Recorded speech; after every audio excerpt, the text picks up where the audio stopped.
Hey everyone, welcome back. This is Professor Xiao. The purpose of this video is to help you with a specific homework question. The question is hands-on practice, so let's go to a Jupyter notebook. All the demos in this video is based on the dataset YULP1. This video may use some of these packages, especially RE for regular expression, GenSim, and scikit-learn. Note that I use the NumPy random seed 1 and random state 1.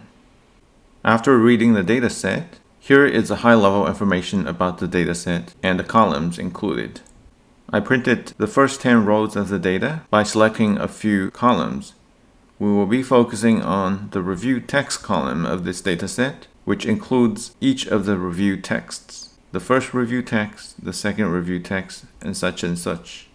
Each review text is referred to as a document. This is how NLP programmers refer to the texts, and the entire column of review text will be called a corpus. Now let's look at a specific problem. The demo in this video assumes that you have followed 2 other videos on how to clean and prepare or pre-process the YULP review text corpus. So for the demo, I will use the review text column in the data frame df2. The purpose of this video is to examine the term frequency table, also known as the feature vectors matrix, after a bag of words model has been trained on the YULP review text data. This video assumes that you have followed several of my other videos on how to clean, prepare, pre-process the YULP review text data. So this demo will use the cleaned dataset df2, the review text column in that dataset. To refresh your memory, I have trained a bag of words model in a previous video. The count is the model instance, and it has been fitted to the data review text, and I have obtained this result z. This z, as I mentioned in the other video, is the term frequency table, also known as the feature vectors matrix. I mentioned that each element of the term frequency table refers to the number of times that a term occurs in a specific document. The term is represented by the column index of this table, whereas the specific document is represented by the row index of this table. Since I have this table in the Jupyter notebook, I'm going to look at it more closely. To analyze the term frequency table, I will use the review text of the first example in the dataset. The first review text has a row index of 0. That's the purpose of this. So now I will print out the entire review text. Here it is. You see that the review text has been cleaned. The weird simple strings are gone. All the terms have been tokenized as well as converted to lowercase and lemmatized with a POS tag.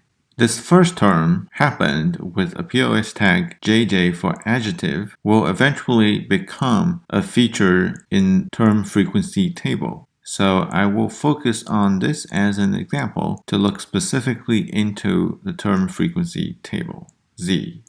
So I know the term, but how do I get the index value of this term in the term frequency matrix so that I can examine that value?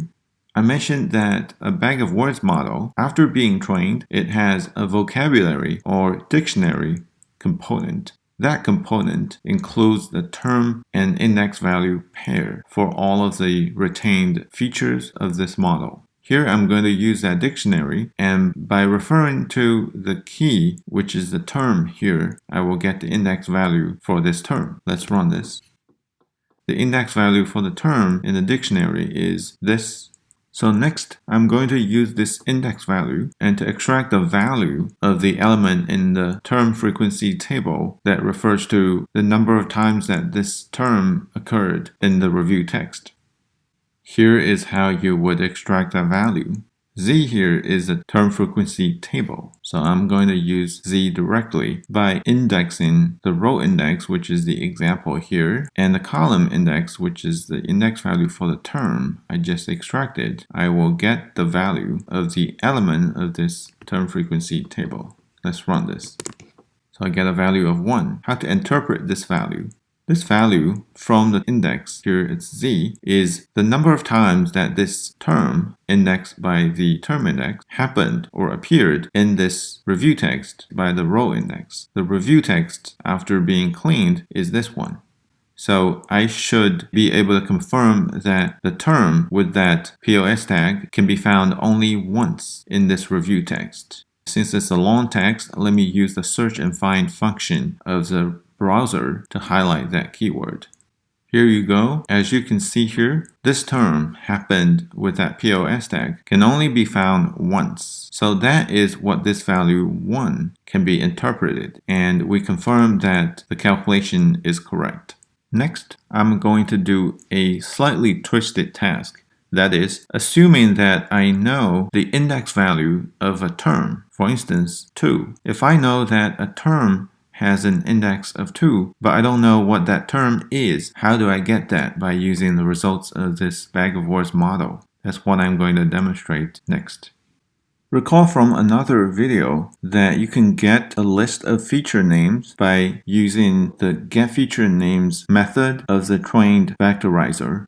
So this line of code will get the feature names list. In this list, each element is a term. The index position of the terms will correspond to the index values of those terms in the vocabulary. This makes it very easy to extract the term given that you have the index value. So using this feature names list, I'm going to quickly extract one term. The new term has an index value that is 1 less the index value of this term, happened / adjective, so its index value will be 1974.